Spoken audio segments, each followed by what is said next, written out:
1.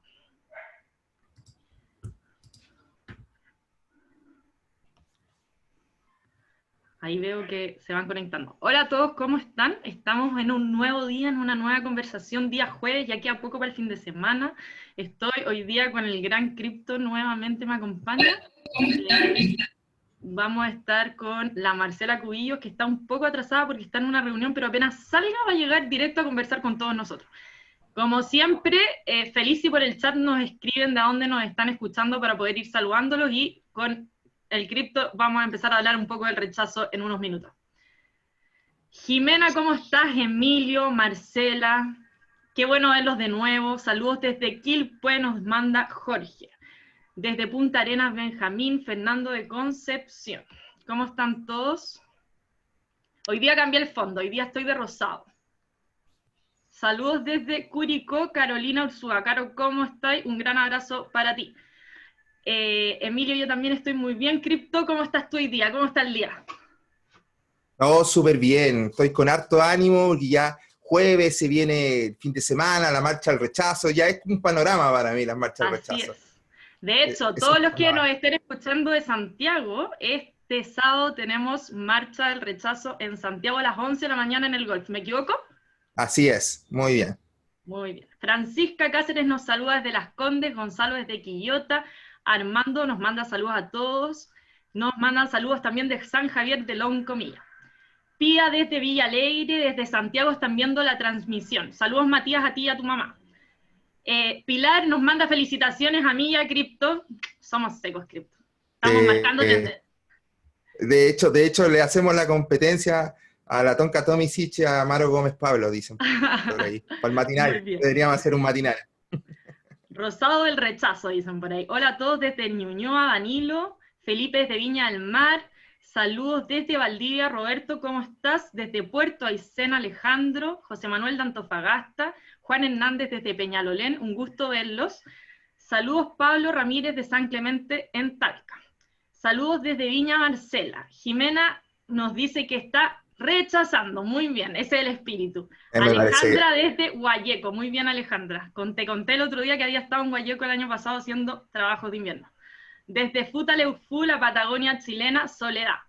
Benjamín nos saluda, uy, se me fue muy arriba. Luis Ferretti desde Puerto Montt. Marta desde Isla de Maipo. Saludos, Víctor nos manda desde Curicó. Yo hoy día también los acompaño desde Curicó. Está muy helado el día, así que saludos a todos los que están acá y prendan la chimenea. Aquí en La Reina nos saluda Rodolfo, desde Huechuraba, Macarena, desde Linares, Julio. Saludos a todos desde Los Vázquez. Vamos a ganar con Tuti en el rechazo. Andrés nos saluda desde la Quinta Región. Marcos desde Concepción. Miren, se me van a pasar algunos saludos porque hay más de 150 saludos. Saludos de Marcela Camus. Una persona dijo que por ahí, ¿por qué no se hacía la marcha frente a la moneda o frente a las alcaldías? Rodrigo, ¿tienes alguna respuesta? Yo no la tengo. Lo que pasa es que, bueno, en un principio, cuando partieron estas marchas de vuelta porque habíamos tenido una pausa por el tema sanitario, había pasado a fase 3 Las Condes, pero no así Santiago Centro. Hasta hace poco Santiago Centro no había pasado a fase 3, por lo tanto, no podía transitar tan libremente. Entonces era mucho más difícil pedir permiso.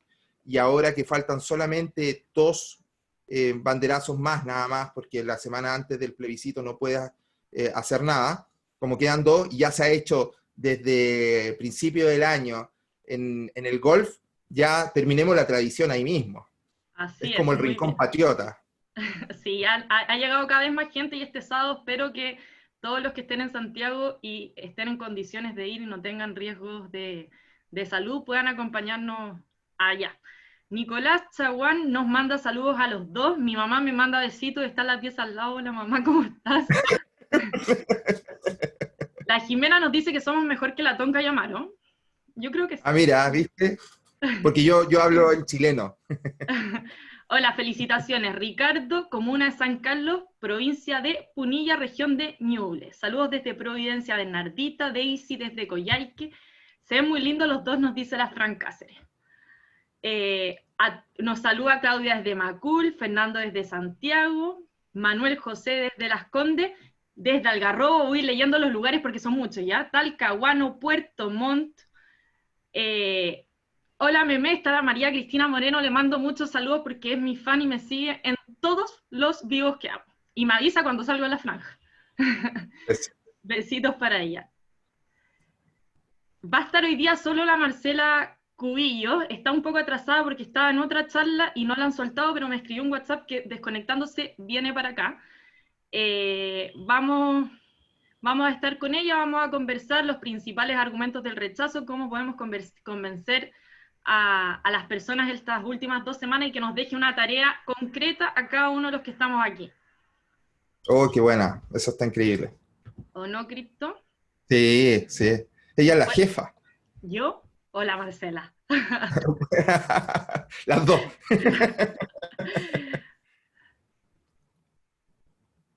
Soy Rocío. Hola Rocío, ¿cómo estás? Aquí presente, a ti también te mando un saludo. Se me pasaron muchos, pero hay gente de Arica a Punta Arenas y eso me alegra muchísimo. Ya somos más de 200 conectados a las 7:30 de la tarde, así que esto va a estar muy bueno. Yo vi uno que decía saludos de tu tía desde Conce. Ay, no lo vi. Hola Yanis, ¿cómo estás? Ahí lo vi. Saludos desde la tía de Conce. Mi abuela también creo que estaba por ahí viéndome. Pero tenía toda la familia acá. Está bien. Sí, así que nada, vamos a estar aquí un poco, contarles que van quedando súper pocos días. Se está conectando la Marcela, vamos a partir en 1 minuto. Hola Marcela, ¿cómo estás? Bien, y tú, perdón el atraso. No te preocupes, estábamos saludando a todos los espectadores que ya están aquí esperándote. Les estaba contando a quienes nos escuchan que nos quedan muy pocos días para el rechazo. Los necesitamos estos últimos 24 días más que nunca. Tienen que todos salir a la calle, trabajar por esto, dormir un poquitito menos, pero así vamos a poder decir todos juntos el 25 de octubre que ganó el rechazo. Así que vamos a partir. Estoy con 2 tremendas personas. Está Rodrigo, que me va a ayudar a moderar. Está la gran Marcela Cubillos. Y nada, Rodrigo, empieza. Yo voy a estar contigo conversando durante esta hora.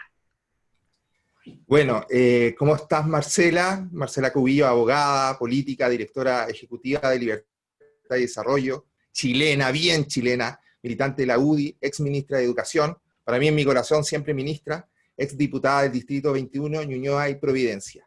¿Cómo estás? Bien, súper bien. Yo no soy militante de la UDI, no soy desde el 2013 en realidad, pero me formé en la UDI y todo, me salí en ese minuto de las primarias cuando tenía a mi marido compitiendo, no he vuelto a militar, pero obviamente que he hecho toda mi trayectoria política y me siento muy cerca de ella. Buenísimo. ¿Y qué tal va la cuarentena? ¿Cómo la has llevado? Bueno, intenso, pues igual que todo el mundo.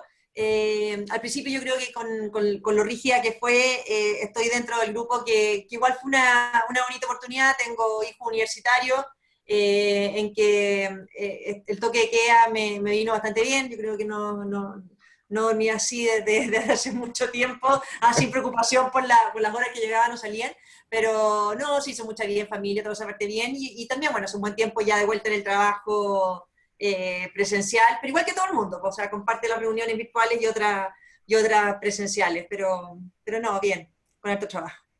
Antes de empezar a entrar un poco en tu carrera, me gustaría si pudieras contarnos un poco más de ti. ¿Cómo ha sido tu trayectoria?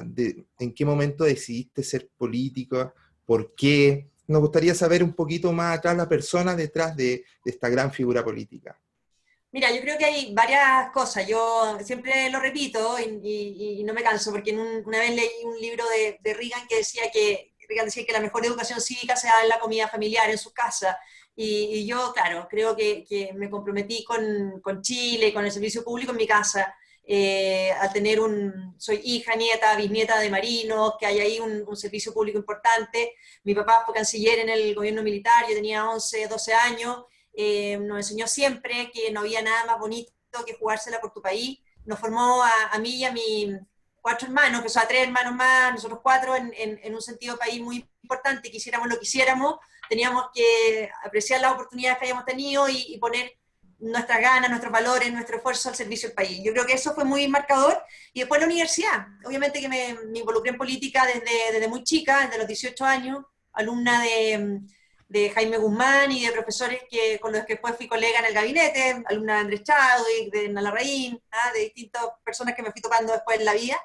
Y bueno, ahí partí y después diputada, fui diputada bastante joven, a los 34 años asumí la primera vez, fui 2 periodos, me salí voluntariamente porque creo en la renovación, también en no pernarse ahí en el cargo, entonces me fui dando vuelta, pero yo creo que siempre he hecho un poco de todo y siempre he tenido claro que nada me gusta más que poder estar promoviendo mis ideas y ayudando a que esas ideas construyan un país más justo para quienes han tenido menos oportunidades que yo y que los que tengo cerca. Comprendo. Me gustaría ahora meterme un poco en la política y las dos miradas que uno podría tener, porque me imagino que existe un antes y un después, y tal vez lo siente de la misma manera con respecto a la política chilena. Hace años atrás había una política de consenso, de conversación, de llegar a acuerdos. Hoy en día uno ve el Congreso y cada vez está más radicalizado. Se extreman las opiniones, se toman menos en serio unos a otros, se ve hasta más violento. Y solamente eso se ve en el Congreso, pero también en la calle, en la gente, también se extremó, también se radicalizó.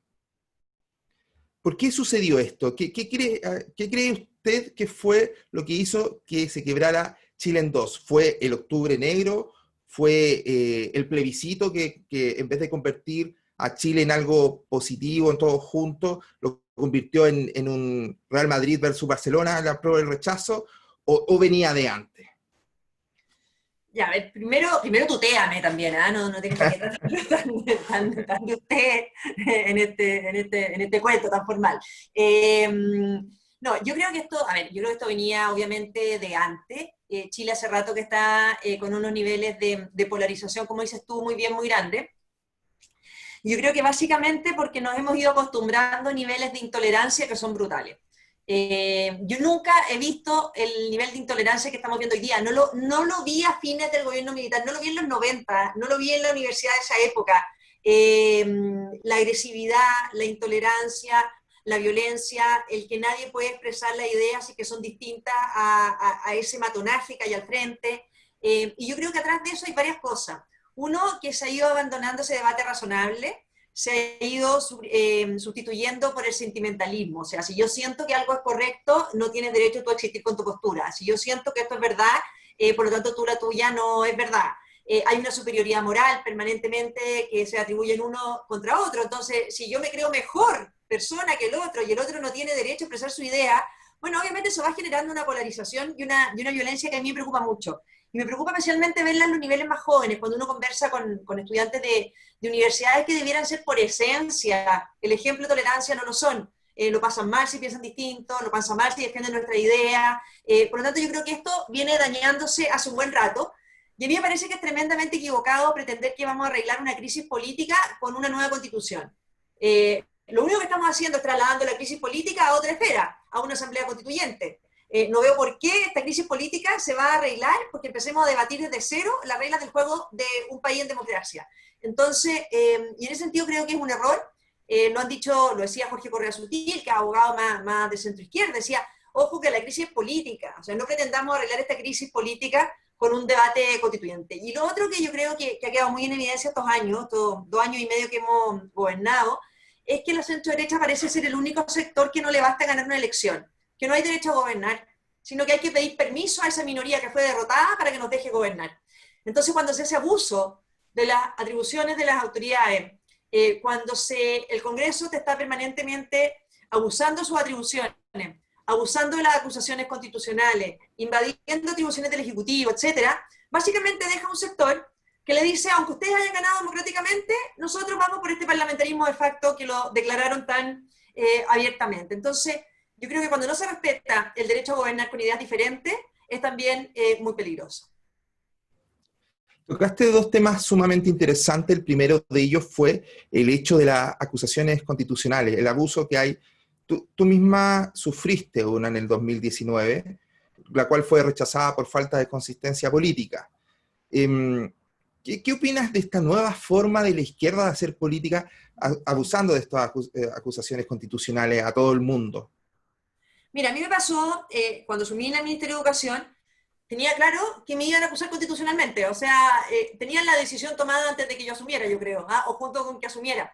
Yo siempre me río que asumí un jueves en la tarde y el viernes en la mañana ya me estaban pidiendo la renuncia al Ministerio de Educación, funcionarios del ministerio, gremio, etcétera. Entonces, a la primera mañana, por ser quien era, por pensar cómo pensar.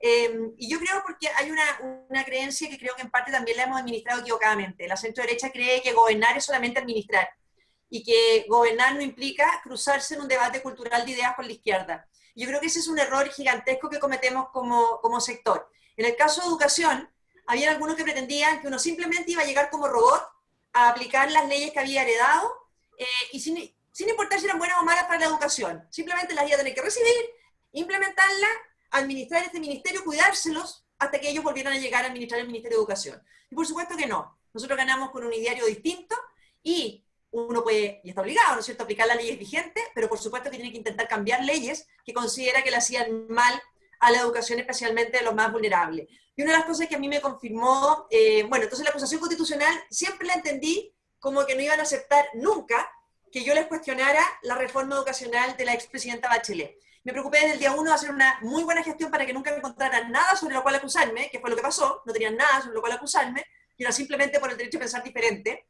Y por otra parte, yo creo que para mí, el paso por el Ministerio de Educación me confirmó la educación pública para siempre, porque vi en concreto el daño que la izquierda, que las ideas de izquierda le hacen a la educación de los más vulnerables. Tú le pones cara, le pones nombre a dramas de jóvenes que estaban sufriendo injustamente por ideas de izquierda impulsadas básicamente por el Frente Amplio, que fue el que tenía tomado el Ministerio de Educación en la época de la expresidenta Bachelet, que impulsaron reformas desde arriba sin nunca ver el daño que se producía en los colegios, en las comunidades educativas, a la familia.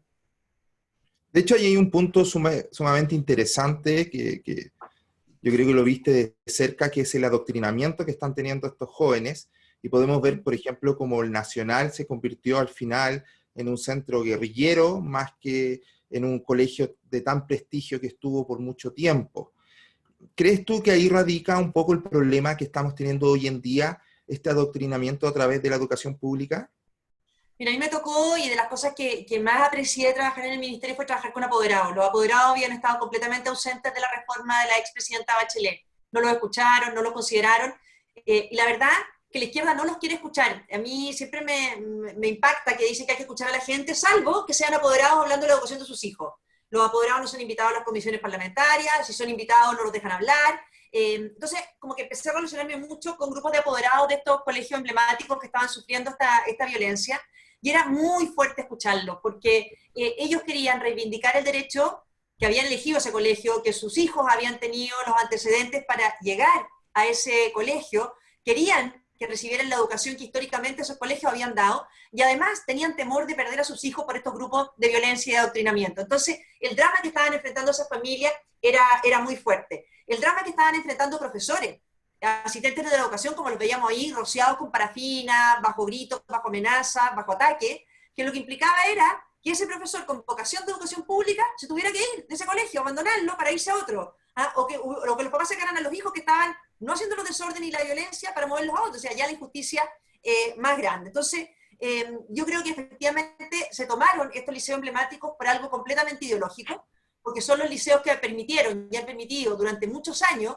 que jóvenes de escasos recursos, de situación de vulnerabilidad, pero con mucho esfuerzo académico, pudieran llegar y llegar a la élite, a las tomas de decisiones políticas públicas del país, llegar a estudiar a las mejores universidades, obtener resultados mejores que cualquier colegio particular pagado. O sea, el Instituto Nacional obtenía resultados mejores que el mejor colegio particular pagado. Entonces, yo creo que el ataque a estos colegios obedecía un poco a eso. No podían permitir que hubiera colegios que aseguraran que jóvenes de la educación pública podían llegar y tener el éxito que se les estaba negando. Entonces hay una mezcla de adoctrinamiento y hay una mezcla de ataque a estos verdaderos ascensores de la movilidad social que los han terminado por destruir, desgraciadamente.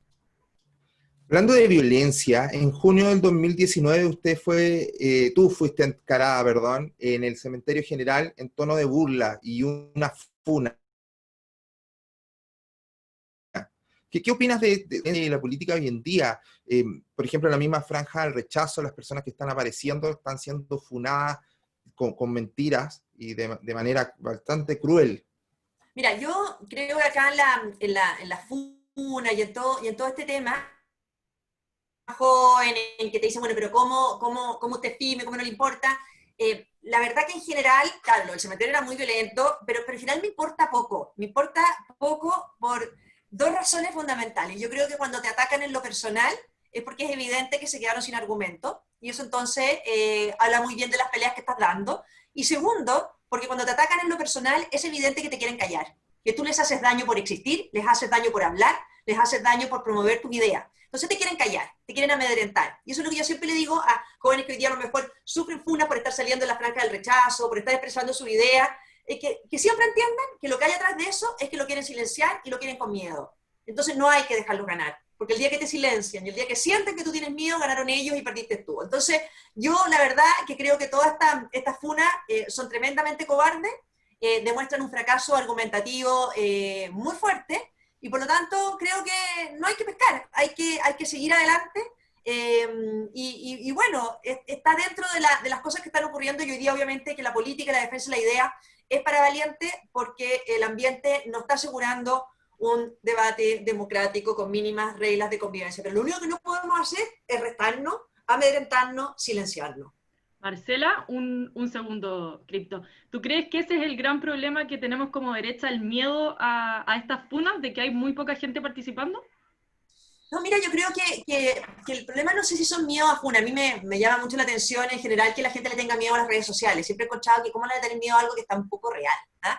De que te critique gente que te importa, que no te importa a ti. O sea, yo voy a considerar una crítica de alguien que a mí me importa, alguien a quien yo le tengo respeto, si un hijo mío me dice algo, si un profesor, si un amigo que me quiere mucho, pero de gente que no conozco, que esconde sus perfiles, que se articulan para atacarte, ¿qué te importa? O sea, siempre, nunca he entendido que importe, ¿ah? Eso por una parte. Yo creo que a veces lo que nos falta en la centro derecha es una convicción de lo que estaba hablando antes, de que tenemos que cruzarnos en el debate de ideas. Como que a veces pensamos que el debate de ideas nos perjudica, como que a veces pensamos que para lo único que somos buenos cuando gobernamos para gestionar. No, nosotros tenemos que ser capaces de discutir las ideas de frente. Tu idea está equivocada, me parece que no es buena para Chile, me parece que con la mía se construye un país más justo, me parece que esto ayuda más. Bueno, y si esa idea no es popular en un momento determinado, pero nosotros estamos convencidos que da más justicia a quienes más están sufriendo, bueno, quiere decir que tenemos que trabajar 4 veces más por hacer populares esas ideas, pero no por cambiarnos de ideas a las ideas populares automáticas, porque si no, ahí hacemos una mala estrategia. Perfecto. Hablando de violencia, hablando de violencia, donde está sucediendo sí una violencia real y bastante grave en la Araucanía. ¿Cuál es tu opinión con respecto a lo que está pasando y por qué el gobierno no ha sido más firme en tomar decisiones con respecto a lo que está pasando? Mira, yo fui parte del gobierno, entonces siempre soy extraordinariamente cuidadosa, leal, con el gobierno del que formé parte, porque creo que también se hacen esfuerzos muy grandes desde dentro y a veces es muy fácil desde fuera decir que el gobierno no está haciendo esto, esto otro. Pero dicho eso, quiero decir que el problema de la seguridad pública en general, no solamente en la Araucanía, no es solo un problema de ejercicio de la fuerza por parte del gobierno, sino es un problema político hoy día. ¿Y por qué es un problema político? Por 2 razones. Primero, porque tú necesitas para enfrentar la violencia un acuerdo político que condene la violencia, ¿no es cierto? Que todas las fuerzas políticas condenen la violencia y eso hoy día en Chile no ocurre. Y en segundo lugar, un consenso que es mucho menor y que también lo requiere con mayor fuerza, que haya un consenso de todas las fuerzas políticas de que es legítimo el uso de la fuerza dentro del Estado de Derecho por aquellas organizaciones como son Carabineros, aquellas autoridades que tienen el monopolio de la fuerza en un Estado de Derecho. Y eso hoy día no existe. Piense que cuando se ha usado las atribuciones, en Chile se acusó al presidente de la República, al ministro del Interior, al intendente de la región metropolitana, etcétera. Entonces, aquí hay un tremendo doble estándar en política. Muchos dicen condenan la violencia, pero al mismo tiempo no están dispuestos a empoderar a Carabineros, no están dispuestos a respaldar a Carabineros. Hoy día tenemos una institución como Carabineros que están llenos de juicio, que se tienen que defender ellos con abogados que están haciendo trabajo pro bono por ayudar muchas veces a carabineros. Me tocó ver el bullying que sufrían hijos de carabineros en los colegios solo por ser hijos de carabineros. Vemos hoy día cómo bajan las postulaciones a carabineros. Visité un jardín infantil que está pegado a la escuela de carabineros en las épocas más crudas posteriores al estallido de violencia, y eran niños que tú no sabes si sus papás iban a volver heridos, sus mamás, profesoras que tenían a sus maridos en las calles. Entonces, ese nivel de violencia y de ataque a carabineros, mientras no haya un acuerdo político de respaldo a ellos, es muy difícil enfrentar la violencia. Entonces, por eso siento que no es solamente un problema de un gobierno ejerciendo las atribuciones, sino de una clase política que tiene que ser capaz de reconocer que en un Estado de Derecho, Carabineros tiene que tener el respaldo suficiente para actuar. Bueno, mencionaste que eras parte del gobierno y bueno, por lo que tengo entendido, también fuiste parte del círculo cercano a Sebastián Piñera, o por lo menos has tenido bastante contacto con él. ¿Nos podrías contar cómo ha sido un poco este último año, que es un año tenso, un año que parte con lo podemos empezar a contar desde octubre, y luego la crisis sanitaria? ¿Cómo está él? ¿Cómo vivieron todo esto ustedes? ¿Cómo están los ministros? A ver, yo lo único que yo puedo decir, yo no había trabajado nunca con el presidente Piñera, no trabajé en su primer gobierno, no me incorporé en el primer gobierno, tenía hijos en edades más complicadas, por lo tanto me estaba haciendo otras cosas, y primera vez que me tocaba trabajar con él fue en este gobierno, y fue una extraordinaria experiencia trabajar con él. Lo tengo que decir, o sea, trabajar en un ministerio que era difícil como el Ministerio de Educación, con un presidente que siempre me respaldó hasta el momento más difícil. Era una persona a la que tú siempre podías llamar, te respaldaba en las decisiones, sabe, estudia, se prepara en cada uno de los temas técnicos que están en tu cartera, lo sabe siempre, incluso mucho mejor de lo que tú lo hayas estudiado preparando una reunión, y con un tremendo carácter para respaldarte en cada una de las decisiones y momentos complicados. Ahora, a mí me tocó, yo hace casi un año gané la acusación, y un par de semanas después fue este estallido de violencia el 19 de octubre, que obviamente que fueron tiempos muy difíciles para todos en Chile. El acuerdo de noviembre es un acuerdo que se negocia bajo fuerza. Yo estoy convencida que no estaríamos embarcados en este proceso constituyente si no hubiera sido por la violencia que hubo. O sea, la sola marcha pacífica jamás hubiera generado un acuerdo constituyente de algo que se había perdido por parte de la izquierda 2 años antes en las urnas. Entonces, bueno, ha sido todo muy difícil. Después, yo me fui en marzo, me fui a los primeros días de marzo del gobierno, y me fui muy en buena con el gobierno, muy en buena con el presidente, porque lo hablé mucho. Yo entendí que él estaba tomando una opción más bien de neutralidad, porque en Chile Vamos había opciones distintas, pero yo quería tener libertad para poder, en discusiones que me parecían muy importantes para lo que va a ser el futuro de Chile, no tener que tener esa obligación de neutralidad y poder promover tranquila mis posiciones. Por lo tanto, me fui teniendo con él una muy buena relación, y él entendiendo muy bien los caminos que yo quería seguir.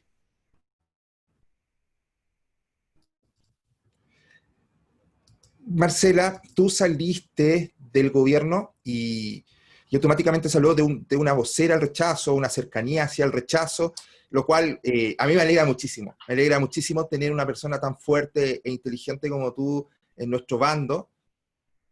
Por lo tanto, a mí me gustaría que conversáramos un poco el tema del rechazo, faltando tan poco. Primero que todo, si es que pudieses darnos un par de razones de por qué es necesario rechazar, por qué el apruebo puede ser peligroso. Mira, feliz, yo cero vocera al rechazo, porque me fui a directora ejecutiva de Libertad de Desarrollo, pero claro, tengo libertad para expresar mi idea. Yo quisiera ayudarlos a ordenar un poco los argumentos, porque siento que hoy día todos tenemos cerca gente que vota por el apruebo, por lo tanto la campaña es mucho más fácil, porque hay que convencer a gente que está bastante cerca de uno. Y a mí yo quisiera poder ordenar 6 argumentos claros de por qué creo que hay que votar rechazo en el plebiscito de octubre. Primero, por el contexto. Algo decía antes, el debate constitucional nunca estuvo en las prioridades de la gente. Cambiar la constitución o hacer una nueva constitución no es prioritario, nunca fue. Piensen que la presidenta Bachelet, que lo puso como algo prioritario, entregó un proyecto 6 días antes de dejar el poder. Ese proyecto está todavía durmiendo en un velador o en un cajón de la Comisión de Constitución del Senado, porque nunca lo pusieron en tabla ni siquiera. Por lo tanto, nunca fue prioritario. Por lo tanto, aquí no fue la gente, sino más bien la violencia la que impulsó este cambio constitucional. Segundo, porque rechazo este argumento de la ilegitimidad de origen, porque estoy convencida que a la izquierda lo que les molesta no es el origen de la Constitución, sino lo que la Constitución dice. No es el origen porque esta Constitución la firmó ya Ricardo Lagos y todos sus ministros en el año 2005. Jamás ellos hubieran hecho una reforma para ponerle su firma si no consideraran que esta Constitución es plenamente democrática. Por lo tanto, el origen no es el problema ni es lo que les molesta. Ya no queda ninguno de esos enclaves que les molestaban, ni de senadores designados, ni Consejo de Seguridad Nacional con atribuciones importantes, ni el binominal, etc. Por lo tanto, lo que les molesta es lo que queda hoy día en la Constitución. ¿Y qué queda hoy día en la Constitución? Es un concepto de libertad que es muy importante y que creo yo que es el que está en mayor riesgo en lo que viene hacia adelante. Y un concepto de libertad que pone al Estado al servicio de la persona, y no al revés, que protege espacios de libertad individual y de las comunidades, de la sociedad civil, de manera muy fuerte, evitando que el poder político, que el Estado lo invada todo. Y en tercer lugar, es un concepto de libertad que permite que los privados puedan contribuir a soluciones de los problemas públicos. Es decir, yo no veo cómo, hoy día, que lo tenemos puesto en nuestra Constitución, ¿no es cierto?, que el Estado puede financiar a privados para que entreguen educación gratuita a los niños más vulnerables. ¿Cómo eso va a seguir existiendo? Si hoy día la izquierda te discute hasta eso, que privados puedan aportar a soluciones de problemas públicos. Entonces, para mí no es el origen, sino lo que dice. Tercero, rechazo el diagnóstico, que el problema de todos los problemas sociales, el origen de los problemas sociales hoy día no está en la Constitución. Al revés, creo que el debate constitucional lo único que va a hacer es dilatar la solución de problemas sociales. O sea, si tenemos un problema de pensiones, y ya hemos dilatado la reforma de pensiones, no veo por qué se va a apurar una reforma de pensiones cuando tengamos un proceso constituyente, se va a dilatar aún más. Hoy día, con la Constitución actual, si quisieran, pueden terminar las FP, poner FP estatales, mejorar las pensiones, etc. Entonces, no es un problema de demandas sociales, sino al revés. Llenar la Constitución de derechos sociales lo podemos hacer. Argentina está lleno de demanda de derechos sociales. ¿Y qué hace un argentino? ¿A dónde va a reclamar que no le garantizan sus derechos? Le van a decir cambio de gobierno, elija otro, no tengo idea. Por lo tanto, no es un problema de la Constitución. En cuarto lugar, rechazo porque las reglas del juego de este proceso me parecen que son equivocadas. Primero, se ha engañado a la gente diciéndole que van a ser los ciudadanos comunes y corrientes los que van a hacer la Constitución. No. Elegidos con las mismas normas de la Cámara de Diputados van a ser los que los partidos políticos decidan que sean. Por lo tanto, no había para qué hacer un congreso paralelo. Segundo, la hoja en blanco. La hoja en blanco es un problema serio para quienes creemos que lo que está hoy día en la Constitución es un concepto de libertad correcto. Porque al que no le gusta la Constitución, bueno, que vote apruebo para tratar de juntar 2/3 para escribir algo distinto. Pero al que nos parece que está bien lo que hoy día está en la Constitución y que solamente hay que hacer reformas para mejorar, parece muy absurdo que tengamos que partir de cero tratando de juntar 2/3, no sé cómo, para poder volver a escribir algo similar. Son normas que favorecen más el veto que los acuerdos, y con esto que además ni siquiera hay acuerdo para votar al final por 2/3, puede quedar una Constitución tremendamente incoherente entre sí, como la colombiana, en que terminemos con un sistema completamente judicializado. Quinto lugar, y con esto ya voy terminando, rechazo el momento. Yo creo que hoy día es un momento post-pandemia en que Chile tiene que dedicarse a generar empleo, en generar soluciones para la gente que lo perdió todo en esta crisis, para la gente que perdió su trabajo, para los emprendedores que lo perdieron todo. Entonces, no hay peor escenario para la reactivación que estar escribiendo las reglas del juego desde cero. O sea, cuando tenemos que dar certezas, estamos dando incertidumbre. Por lo tanto, hay que ir avanzando para tener un mejor escenario para la reactivación que no lo es este. Y en sexto lugar, creo que es fundamental que el resultado del, perdón por lo rápido que hablo, pero yo sé que hablo rápido, pero el resultado tiene que ser equilibrado. A diferencia de lo que piensan muchos, a mí me parece fundamental que el resultado del plebiscito sea equilibrado, por varias razones. Primero, porque mientras más equilibrado sea el resultado, más opciones tenemos de tener una convención equilibrada. Porque si pierde lejos el rechazo, el efecto carro ganador de la izquierda va a ser que tengamos una convención constituyente desequilibrada. En segundo lugar, porque nuestros constituyentes van a estar defendiendo en esa convención, si gana el apruebo, aspectos de esta constitución. Por lo tanto, esta constitución no puede sacar el 10% en el 25 de octubre, sino queda muy debilitado. Y en tercer lugar, porque yo le he escuchado a mucha gente de Evópolis decir, no, yo le quiero dar la oportunidad a este proceso, por eso voto apruebo, pero si sale mal, quiero votar en contra en el plebiscito salida. La única opción real de votar en contra en el plebiscito salida es que este resultado del 25 de octubre sea parejo, porque si no, en ese plebiscito salida, ¿cómo vas a estar reviviendo una constitución que un año y medio antes obtuvo el 10% de los votos? Por lo tanto, por esas 6 razones, a mí me parece fundamental votar rechazo. Tremendo, te merece un aplauso, Marcela. Yo voy a cortar esta parte y la voy a viralizar completamente. Sí, yo creo que está clave estos 6 argumentos para que se los manden a todos sus conocidos que no saben cómo ayudarnos en el rechazo y tengan los mejores argumentos para convencer a la gente. Rodrigo. Exactamente. Mira, lo que pasó en la interna del gobierno para que llegáramos a este plebiscito, que lo tocaste un poco, la pregunta que nos queda a muchos fue por qué el gobierno aceptó tan fácilmente ante la violencia, por qué se dejó vencer, o por lo menos así se ve, ante la violencia hizo este acuerdo para la nueva constitución. Y a su vez te queda la duda de que si fue capaz de torcer la mano y de echar un paso atrás, ¿qué pasa si gana el rechazo y la gente no lo acepta, estos mismos violentistas? O si no quieren permitir que el plebiscito continúe en una manera democrática. Yo creo que, mira, hay varias cosas que ya están pasando a ver, no hay ninguna garantía de que se vayan a respetar las reglas de este juego, que ya son malas reglas. ¿Te fijas? Cuando uno escucha abogados del Partido Comunista que dicen, pero con total desparpajo, la Convención Constituyente no tendría por qué respetar las normas que este Congreso le puso. Esa Convención Constituyente se va a sentir mucho más democrática que el Congreso, recién elegida, con paridad, con escaños reservados, etcétera. Van a decir, bueno, estas normas las puso un Congreso que decidió a sí mismo que eran ilegítimos. Porque aquí lo increíble es que durante mucho tiempo nos dijeron que el Congreso, como estaba elegido por el binominal, no podía hacer una nueva constitución. Bueno, esta es la primera Cámara de Diputados elegida sin binominal, y lo que resuelven es no hacer la constitución ellos, sino que haya una asamblea constituyente. Entonces, primero, cuando uno ve las historias de otras asambleas constituyentes, hay muchas asambleas constituyentes que se han lavado las manos de las reglas que le han fijado los congresos, porque se consideran más democráticas que ellas. Entonces, primero, hay una duda de que si se van a respetar o no se van a respetar las reglas del juego. Y además, no es campaña del terror, es una duda razonable cuando uno ve que hoy día los parlamentarios no respetan las reglas del juego de esta Constitución, y se saltan atribuciones, y burlan y eluden la Constitución, tratando de meterse con artículos transitorios, con normas que no funcionan. Ahora, respecto al resultado del plebiscito, yo creo que lo que primero que hay que combatir es cuando la gente te dice, no, es que si gana el rechazo hay un estallido de violencia. Si gana el rechazo vuelve la violencia, porque eso quiere decir que estamos con una democracia bajo amenaza de chantaje permanente, y no lo podemos permitir. Aquí lo que hay que hacer es que se controle la violencia, que se evite la violencia, pero cada chileno tiene que ser capaz de votar en libertad, porque si no estamos entonces en una apariencia de democracia. Y eso no lo podemos permitir. Por lo tanto, yo creo que con mucha tranquilidad hay que votar lo que uno cree, y las autoridades tienen que hacer la pega de que efectivamente no haya violencia, porque si no quiere decir que hay una sola opción válida, que es la que quiere la izquierda. Y eso no lo podemos permitir. Y me faltó perseverar en la séptima razón para votar rechazo, porque la verdad que no nos pueden imponer una única opción bajo amenaza. Marcela, respecto a lo último que hablaste, ¿tú crees que el Congreso últimamente ha tenido que legislar como con una pistola en la cabeza?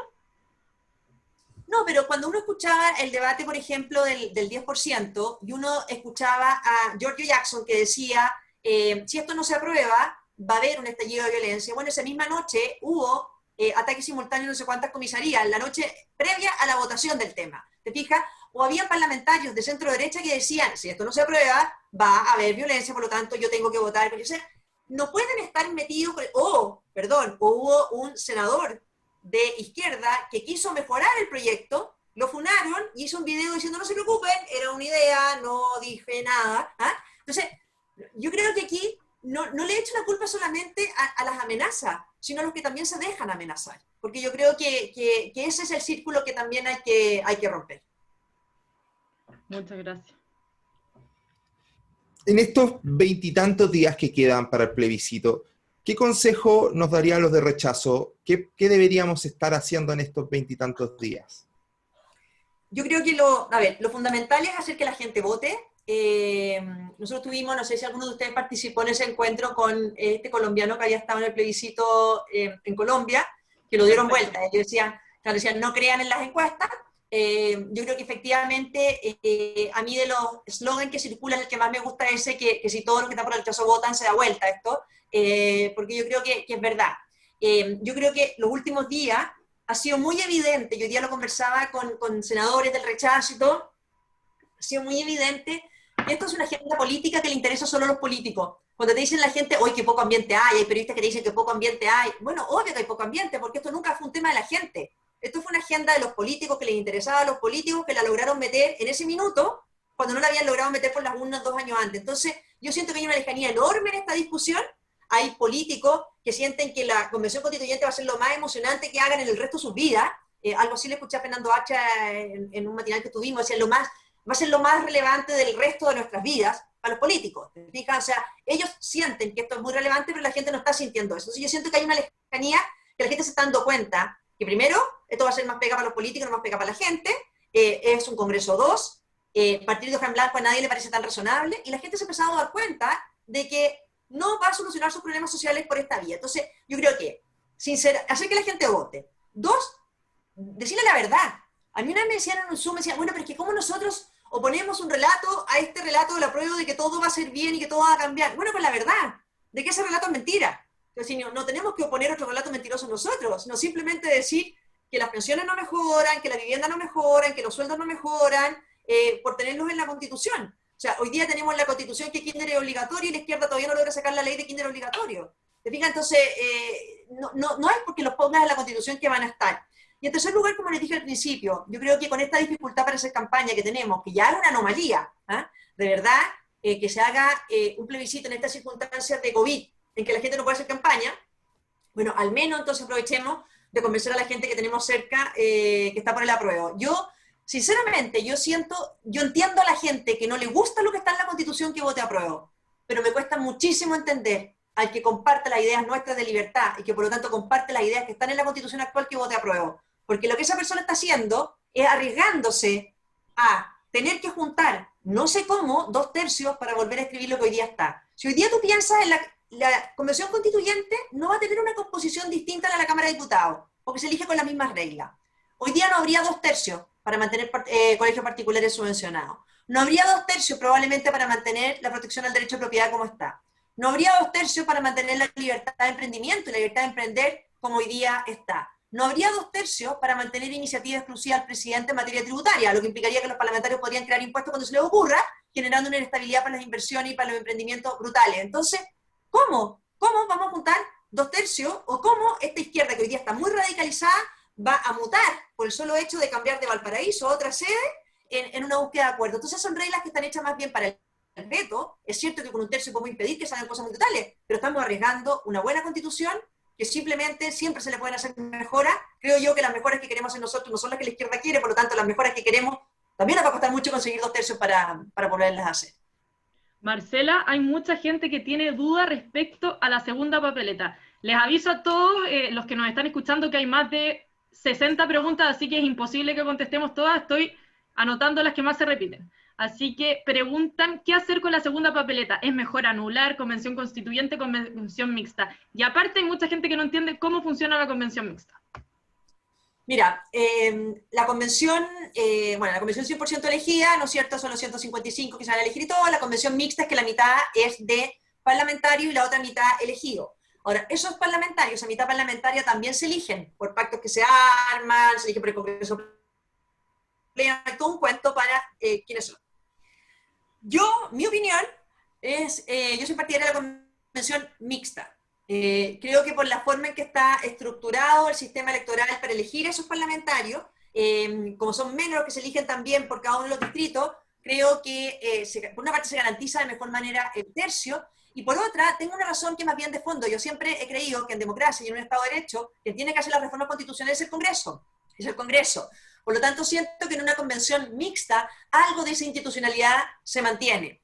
Y no tenemos una asamblea constituyente 100% elegida. Yo entiendo cuando la gente dice, pero mira este Congreso, mira quiénes lo integran. Ojo, porque en la convención 100% elegida van a tener el mismo perfil, o peores, que los que de este Congreso, porque probablemente no va a llegar a alguien que le moleste mucho una determinada diputada de un determinado partido, va a decir, bueno, probablemente a la Asamblea Constituyente llegue la que no llegó allá.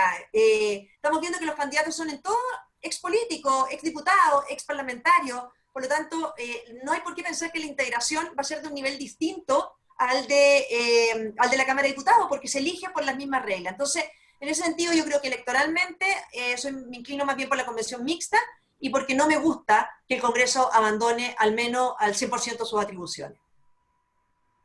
Yo creo que está muy claro la respuesta. Además, no sé si Marcela compartes conmigo, yo creo que la preocupación que tenemos que tener hoy en día, más que votar en la segunda papeleta, es preocuparnos de que gane el rechazo. Veo en las redes sociales todos los días que está todo el mundo preguntando por la segunda papeleta. Les pido yo, no sé si la Marcela está conmigo, pero preocupémonos de lo más importante, que es ganar la primera papeleta, ¿o no? Así es, porque así no tenemos problema con la segunda, entonces, pero... Marcela, hablamos un poco de las personas que creían en la idea de la libertad y que a su vez votaban a prueba. Algo que nos sorprendió a todos es la parada que volvió Pablo Longueira, con un nuevo Pablo Longueira, el youtuber. ¿Qué opinas de esta nueva faceta y esta nueva visión? Mira, yo lo dije, lo he dicho públicamente, por lo tanto no tengo mayor problema. Yo creo que él tiene todo el derecho del mundo a decir que vota a prueba, si quiere votar a prueba. A mí lo que yo discrepo es, a ver, yo no creo solamente en una política testimonial, entiendo que es un juego de poder, que hay que ganar y todo, pero no todo es estrategia, hay convicciones. Y además hay malas estrategias. Y a mí me parece que aun cuando esto sea estrategia, que sea importante tener una estrategia, me parece que es una muy mala estrategia la que él hace, porque el decir, votemos todos por el apruebo, porque así nos sumamos el que va ganando, nadie pierde, todos ganamos, le aguamos la fiesta, me parece que no funciona. No funciona porque no es real de partida, porque yo no me siento ganando si gano con ellos, no me siento ganando con esa postura, porque nunca estuvo en nuestra visión el arriesgar la Constitución que hoy día tenemos y las visiones y los principios que están en la Constitución actual. Y además, porque me parece que es una muy mala estrategia por lo que dije antes, creo que el resultado tiene que ser equilibrado. Lo sentí más bien como una visión media noventera. Creo que se quedaron a veces, hicieron mucho en su minuto, pero se queda en otro país, en otras preguntas, con otra izquierda y creo también con otra UDI. Si uno ve el resultado del plebiscito del 88, que me imagino que algunos tienen... no sé, nostalgia de eso, o complejos con eso. Yo no tengo ningún complejo, yo voté que sí en ese plebiscito, y creo que era fundamental votar que sí, porque creo que el que fuera equilibrado un resultado como fue en ese plebiscito, fue fundamental para un Congreso equilibrado después y para una transición ejemplar como la que tuvimos. Si realmente ese plebiscito no hubiera sido equilibrado, yo no sé si hubiéramos tenido una transición como la que tuvimos, un gobierno de Elwin como el que tuvimos, los acuerdos que tuvimos después. Por lo tanto, me parece que es clave que este plebiscito también tenga un resultado equilibrado y en ese sentido me parece que es una mala estrategia la de Pablo Longueira. Y en segundo lugar, lo que dijo este fin de semana me pareció aún peor. Y eso me toca en lo personal porque fui alumna de Jaime Guzmán, lo quise mucho, me formé con él. Entonces siento que cuando se dice simplemente que estás haciendo gestiones para impunidad de un crimen tan horrible como ese, tampoco me parece. Creo que ese es un crimen brutal que ocurre en democracia, a un senador elegido democráticamente, en que sus culpables nunca han mostrado nada de arrepentimiento, sino todo lo contrario, se han dedicado a reivindicar el crimen, prófugos de la justicia, solo están pagando condena, dos personas creo que son bastante menores en toda la operación, el resto está prófugo, amparado por otros gobiernos. Por lo tanto, creo que no tiene esa frase al menos ningún sentido en el Chile de hoy. Cosa muy distinta del perdón, que querrá hacer la familia, los amigos, quienes lo quieran. Pero defender la impunidad de un crimen de un senador ocurrido en democracia, creo que tampoco era una buena idea. Completamente. Y hablando de frases que no se comprenden, otro tema que no hemos comprendido mucho es esa visión de querer acercarse a la izquierda de ciertas personas de la derecha en cuanto a sus propias convicciones, siendo que en algún momento los vimos con ciertas convicciones como Joaquín Lavín, más cercano al gremialismo, y hoy en día llamándose socialdemócrata. O la misma Evelyn Matei que dice que ahora es más de centro. ¿Qué opinas de eso? ¿Qué opinas de ese movimiento ideológico? A ver, primero, para ganar la elección presidencial, obviamente que necesitas alcanzar un más del 50% y por lo tanto tienes que crecer hacia sectores más de centro, pero tienes que crecer desde tu idea. Yo creo que eso es fundamental, desde tu idea. Hoy día, efectivamente, hay una izquierda más moderada, una centroizquierda más moderada, que no tiene representación en el Parlamento ni en los partidos políticos, pero que existe en el país y que está sin representación. ¿Ah? Y yo eso sí creo que existe, pero que hoy día no se refleja.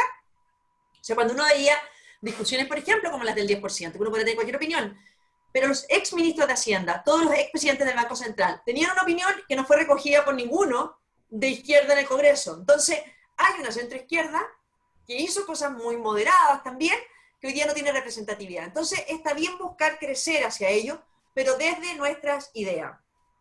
Yo, nunca se me va a olvidar, pero todos nos metimos en política para tratar, con nuestras ideas, de ir a conquistar reductos que estaban más bien monopolizados por la izquierda, pero convencer con nuestras ideas. Por eso decía lo del Ministerio de Educación, porque ahí uno ve en concreto que ideas de izquierda hacen daño a la vida de personas vulnerables en concreto. Y por lo tanto, si una idea en un minuto determinado no es tan popular, pero uno está convencida que es la idea correcta para hacer un país más justo, bueno, hay que tratar de que sea popular, pero no cambiarla simplemente porque la encuesta del día o el trending topic del día no te está apoyando. Pero sí hay que tener una vocación de mayoría, creo yo, con un proyecto político que parta desde nuestras propias convicciones.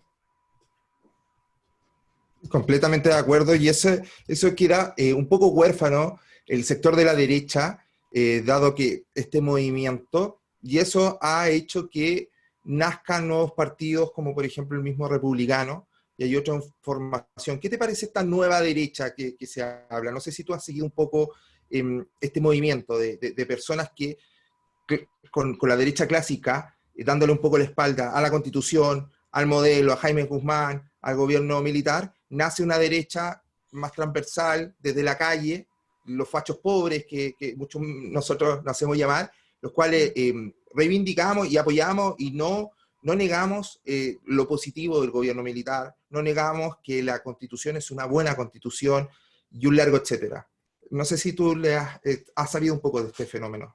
No, mira, a mí en general no me gustan las etiquetas, ni de una derecha o de otra derecha, no me gustan las etiquetas, no me gusta ponerlas ni me gusta que me las pongan. Yo creo que aquí tenemos que tener conversaciones de contenidos, y en algunos de ellos habrán unos alineamientos, en otros habrán otros alineamientos, pero creo que tenemos que tener como centro derecha también una vocación de mayoría marcada. Yo creo que la señal de ayer, en que se presentan en unidad las listas para competir, para tener primarias, creo que son buenas señales.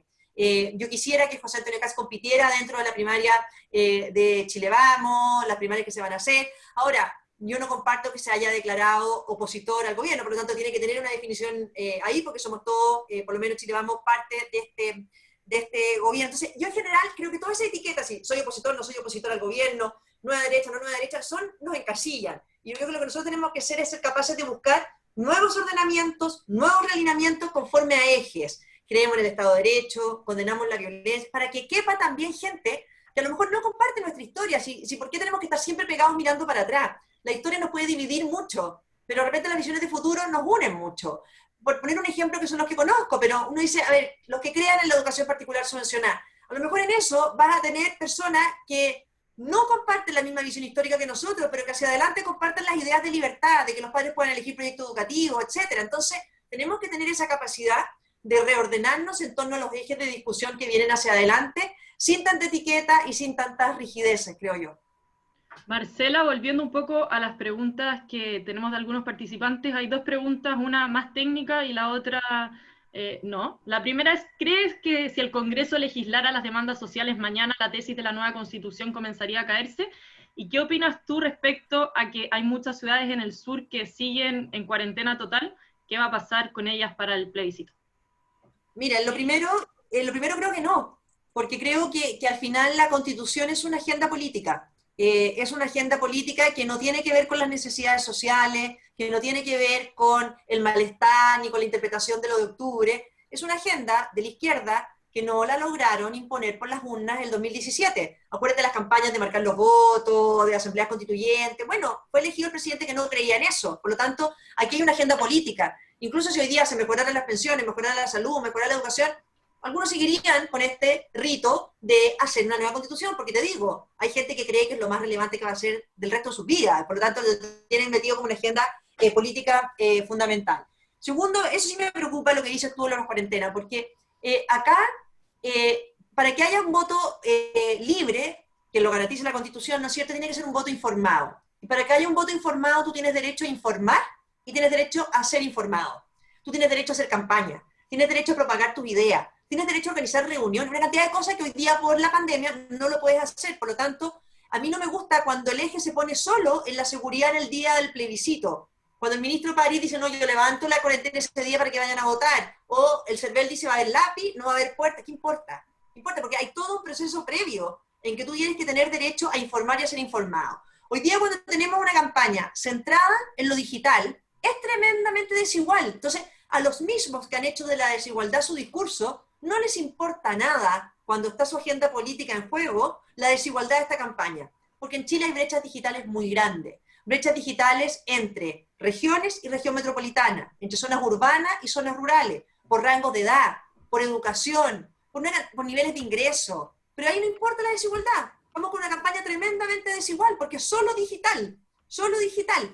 Entonces, eso sí me preocupa mucho más, porque hay comunas que siguen en cuarentena, que no van a tener derecho a informarse de buena manera, la gente no tiene derecho a difundir sus ideas de buena manera, y además, por más que el gobierno llame a votar con seguridad, no puede llamar a votar con seguridad mientras tenemos esta crisis. Entonces, más allá de cuánta gente participe o no participe, a mí lo que me preocupa es que haya rangos de edad que dejen de participar.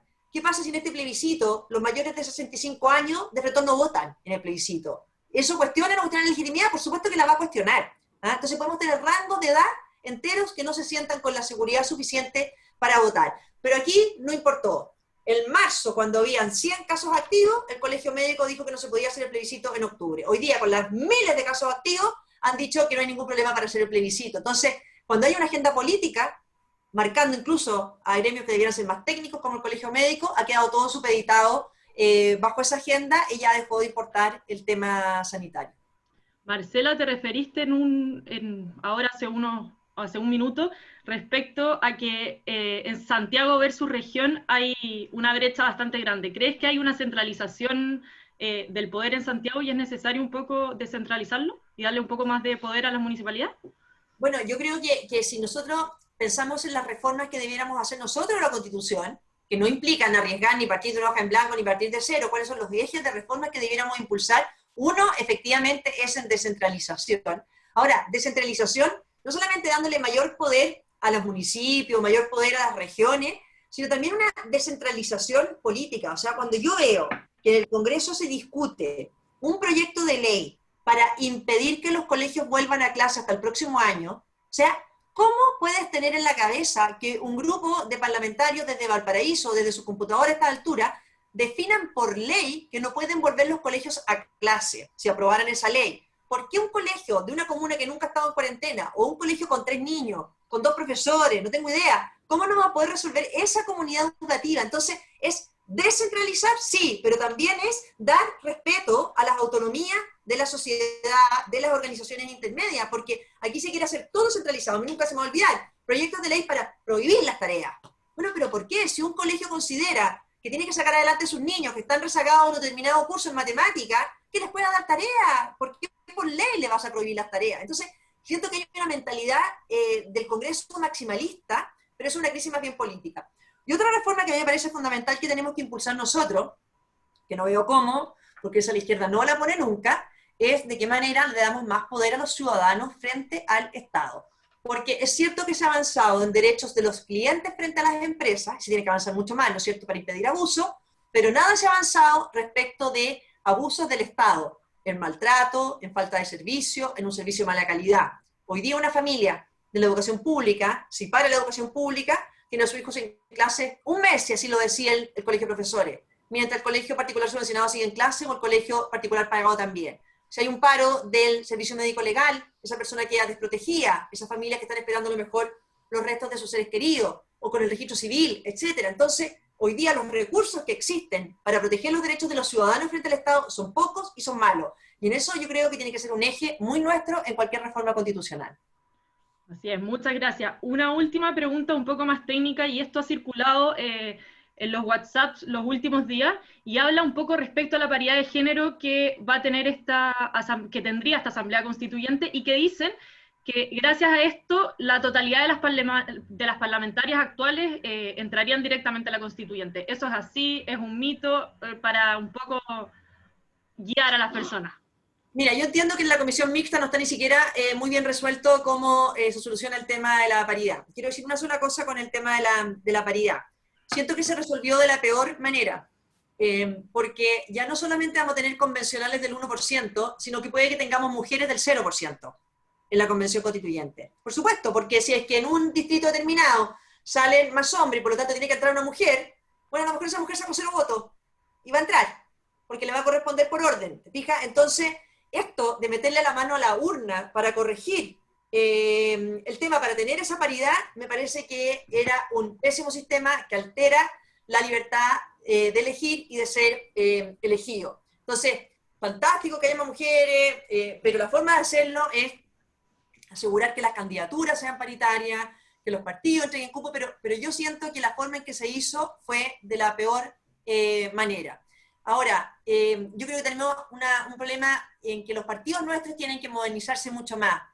Tampoco puede ser que gente que tiene muchos méritos, que tiene vocación y todo, no tenga cómo a poder acceder a un cupo para ser candidato o para dedicarse a la política si es que no conoce a alguien o no tiene redes. Yo creo que en eso, si creemos en la meritocracia, si creemos de verdad que los esfuerzos personales son los que valen, los partidos tienen que ajustarse a eso y permitir que personas que a lo mejor no conocen a nadie en un partido, no tienen ninguna red en ese partido, tengan igualdad para poder acceder a cupos si quieren adentrarse en una vocación política.